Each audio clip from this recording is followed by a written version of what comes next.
Malik Patterson had dreamed of this moment for years. The house, a two-story brick home with white trim, stood proudly in the heart of Brentwood Estates, one of the most sought-after neighborhoods in Tennessee. The street was lined with meticulously manicured lawns, trimmed hedges, and pristine sidewalks. It was the kind of place people worked their whole lives to afford. And now, after years of grinding, Malik had finally made it. Boxes still lined the driveway, the moving truck's back door yawning open as workers hauled in the last of his furniture. Inside, his sister, Aliyah, was already unpacking kitchenware, humming to herself as she set plates in the cabinets. His best friend, Reggie, leaned against the truck, sipping from a water bottle. "Man," Reggie said, shaking his head. "Look at you. Black excellence in full effect." Malik chuckled, running a hand over his neatly trimmed beard. "Hard work, bro. Just hard work." He had spent years climbing the ranks in commercial real estate, outworking and outthinking people who had every advantage he didn't. This house wasn't just a home, it was proof. But as he stood there, hands on his hips, taking it all in, a nagging feeling crept in. Something felt off.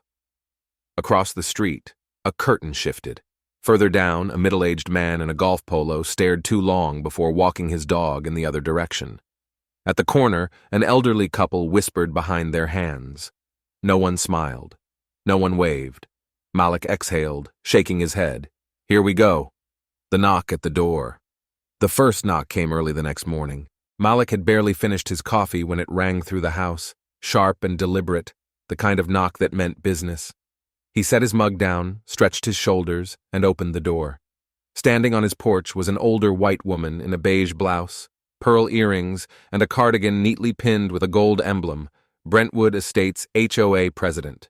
She stood ramrod straight, holding a clipboard against her chest like a shield. "Good morning," she said. Not a smile in sight. "I'm Barbara Whitman, president of the Brentwood Estates Homeowners Association." Malik glanced at her outstretched hand. After a beat, he took it, giving a firm shake. "Malik Patterson. Nice to meet you." Barbara didn't acknowledge his name. She pulled out a thick stack of papers, stapled at the corner. "These are the HOA guidelines," she said, handing them over. "We take community standards very seriously here, Mr. Patterson. We expect all residents to adhere to the rules." Malik flipped through the pages. Lawn maintenance restrictions, approved exterior colors, rules about trash bins. Nothing unusual, except the way she was looking at him. Barbara followed his gaze toward the moving truck still in the driveway. "I assume that will be gone today?" Malik forced a polite smile. "Yeah, they're finishing up this afternoon." "Good." A pause. "And just so you're aware, trash bins cannot be placed on the curb before 6 a.m. on collection day. I noticed yours were out last night." Malik frowned. "That wasn't me. Must have been the previous owners." Barbara pursed her lips. "I see. Well, please be mindful. We have rules for a reason." She turned on her heel and walked away, her heels clicking against the pavement. Malik shut the door, his jaw tight. It hadn't even been 24 hours. A pattern emerges. The first warning letter arrived 3 days later. It was tucked neatly into his mailbox, sealed with the HOA's official stamp.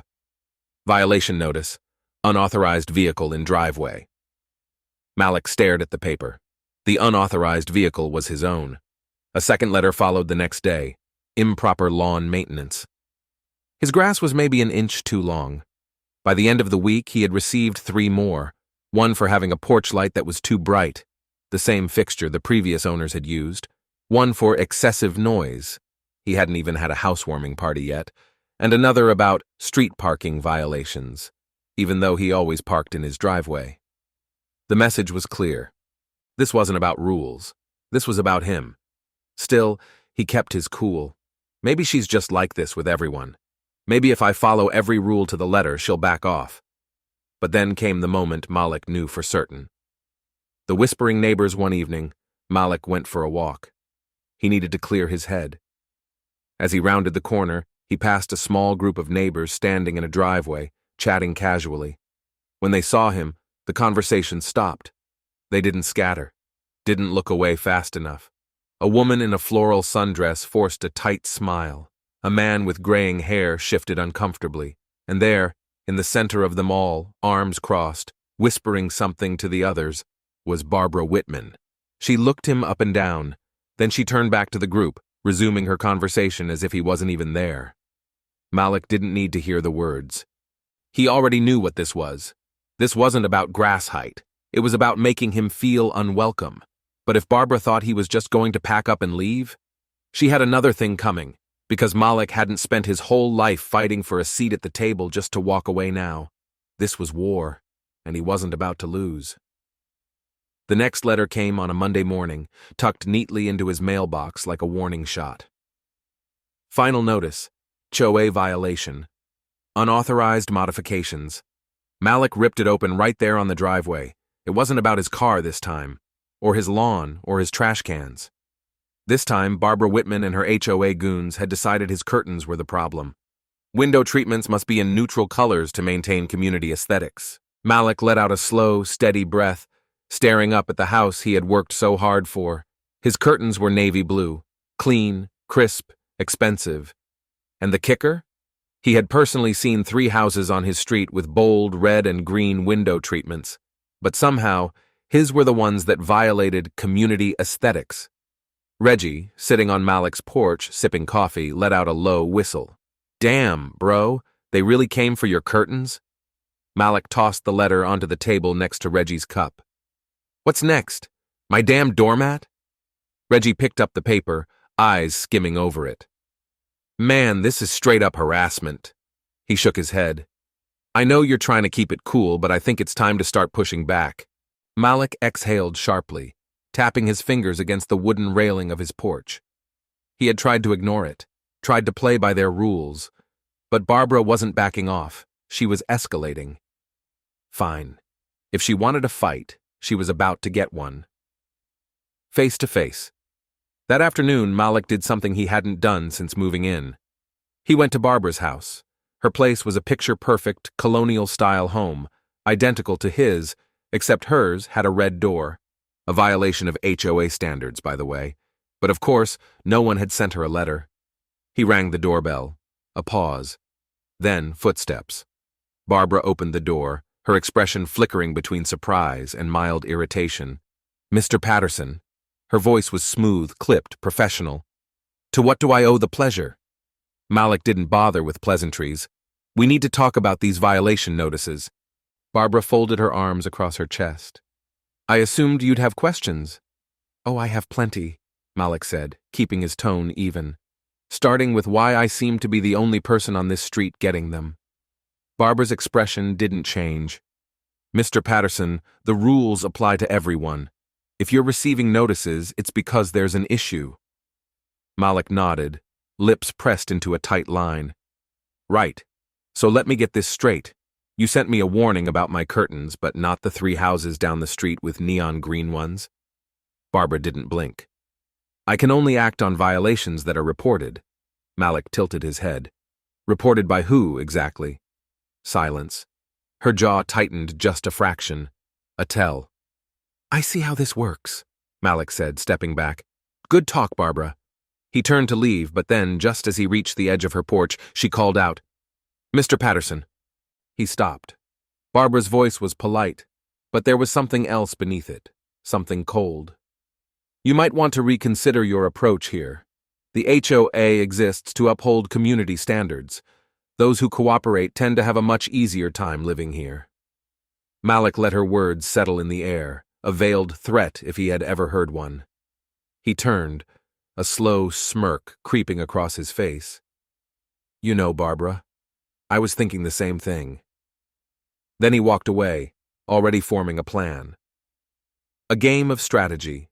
Back home, Malik sat down at his desk and got to work. Barbara had been playing the game with letters and threats. Fine.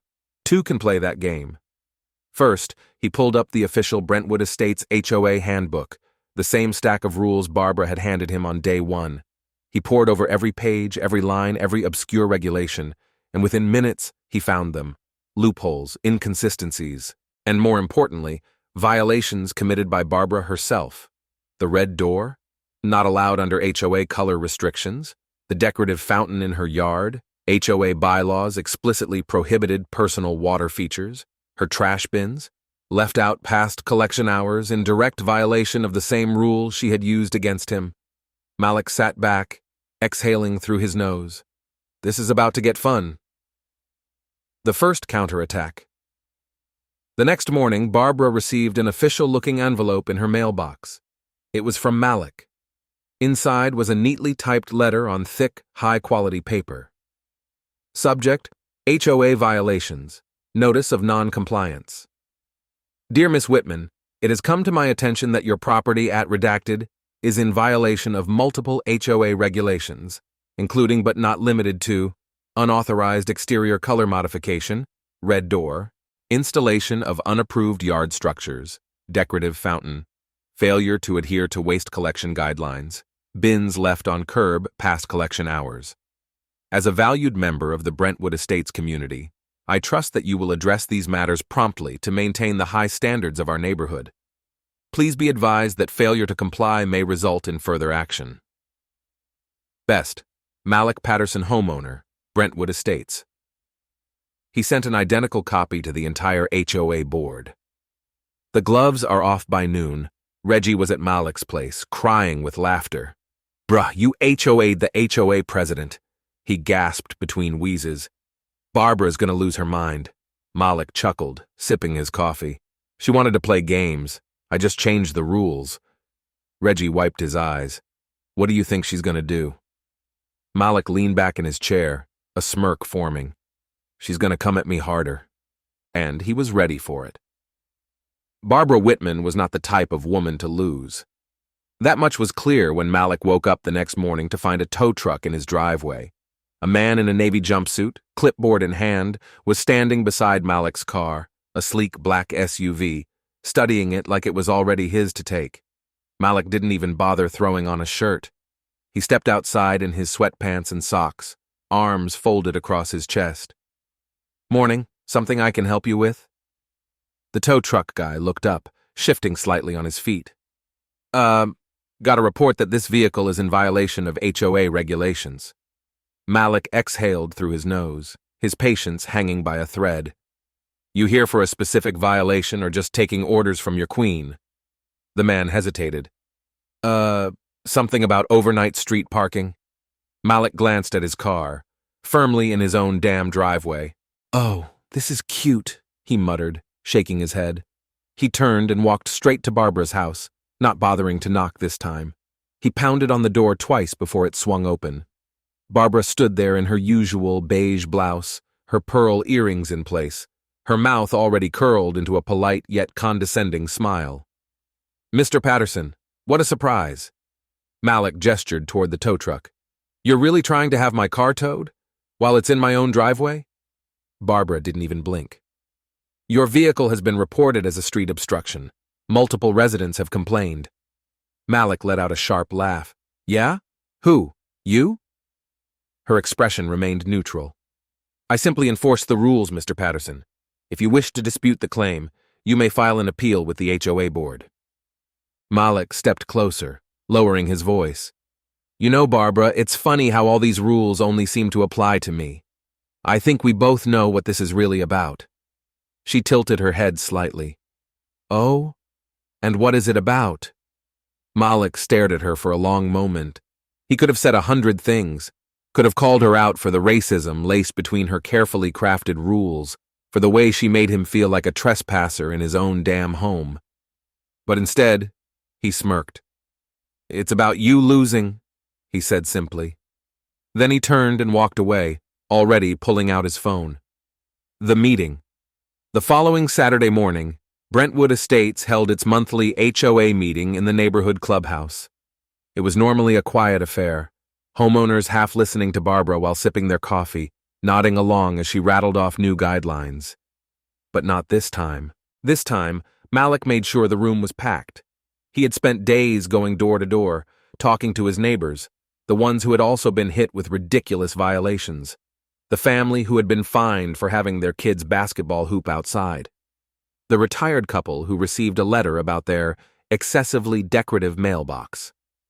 Malik had shown them what Barbara was really doing, and they showed up ready. Barbara took her usual seat at the front, The HOA board lined up beside her. She straightened her notes, cleared her throat, and began. "We'll start today with outstanding violations." "Actually," Malik interrupted, his voice cutting across the room, "I think we should start with the unauthorized HOA complaints and selective enforcement of rules." Murmurs rippled through the crowd. Barbara's jaw clenched, but she smiled.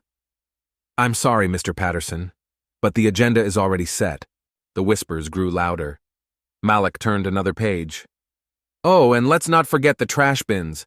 HOA regulations state they must be removed from the curb within an hour of pickup. Yet, I happen to have photo evidence of yours sitting out for—" He lifted his phone, tapping the screen. "Oh, I don't know. A solid 6 hours?" Barbara's face was redder than her damn door. She opened her mouth, but Malik wasn't done.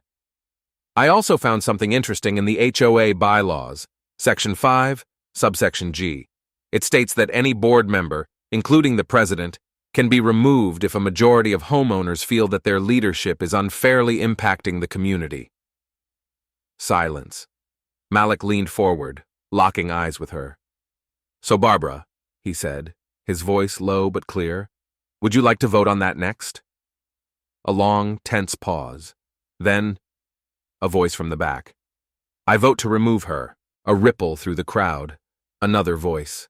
"Second." Barbara's face froze. She knew she had lost. And Malik? Malik just sat back, smirked, and watched his neighborhood take their power back. Barbara Whitman had ruled Brentwood Estates for over 15 years. 15 years of unchecked power. 15 years of bullying homeowners, pushing them around with fines and technicalities, making people feel like guests in their own homes. But today was the end of her reign. The room was alive with whispers. People shifted in their chairs, exchanging glances, some excited, some shocked. A few of the HOA board members looked uneasy, like they had just realized they had hitched their wagon to the wrong horse. Barbara sat stiffly, her fingers clenched together so tight her knuckles were white. "This is ridiculous," she finally said, her voice sharp but less steady than before. "This is an organized attack against my character. Mr. Patterson has no real basis for removal." Malik chuckled, shaking his head. "Barbara, the HOA bylaws literally say you can be voted out if enough homeowners lose confidence in you." A voice from the crowd cut through the tension. "Let's vote." Murmurs turned into agreement. More voices chimed in. "Yeah, we're tired of this. She's been harassing people for years. She's got to go." Barbara's lips tightened. "This meeting is not the proper venue for—" "Actually," Malik interrupted, lifting the HOA handbook, "it absolutely is. Section 5, subsection G allows for an immediate vote if a majority of members are present. And unless I'm counting wrong, I'd say we have about, 30 homeowners here?" The board members glanced at one another. One of them, a middle-aged man with graying hair, cleared his throat. "We should probably let them vote, Barbara."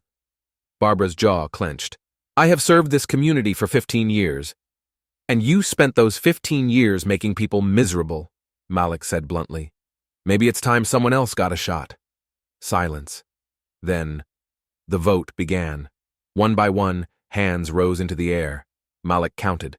10, 15, 20. Barbara sat rigid, her eyes darting between the raised hands as if she could will them down. 23 votes. More than enough. A stunned hush settled over the room. It was over. Barbara stood abruptly, her chair scraping against the tile. "I refuse to be disrespected like this. You people have no idea what it takes to run a neighborhood." Malik stood, tucking his hands into his pockets, smirking. "Well, lucky for you, you don't have to anymore." Laughter. Someone actually clapped. Barbara's face reddened, her pearl earrings shaking as she turned to the board. "You're all going to regret this. The HOA will fall apart without me." The graying board member exhaled slowly, rubbing his forehead. "We'll manage." Barbara opened her mouth, then closed it. She knew she had lost. Without another word, she stormed out of the clubhouse, her heels clicking angrily against the tile. The door slammed behind her. For the first time in years, Brentwood Estates felt free. 1 week later, Malik sat on his porch, sipping a cold beer, enjoying the warm Tennessee evening. His phone buzzed. A text from Reggie. "You really made that woman retire." Malik laughed, shaking his head. Yeah, he did. The HOA had already elected a new president, a reasonable guy who actually cared about the community instead of trying to control it. Malik hadn't wanted the job himself, but he did offer to help update the bylaws, making sure no one else could weaponize them like Barbara had. For the first time since moving in, he felt at home. He glanced across the street. Barbara's house sat dark and empty. The for sale sign in the yard swayed gently in the breeze. She hadn't wasted any time packing up. Malik took another sip of his beer, smiling to himself. The war was over, and he had won.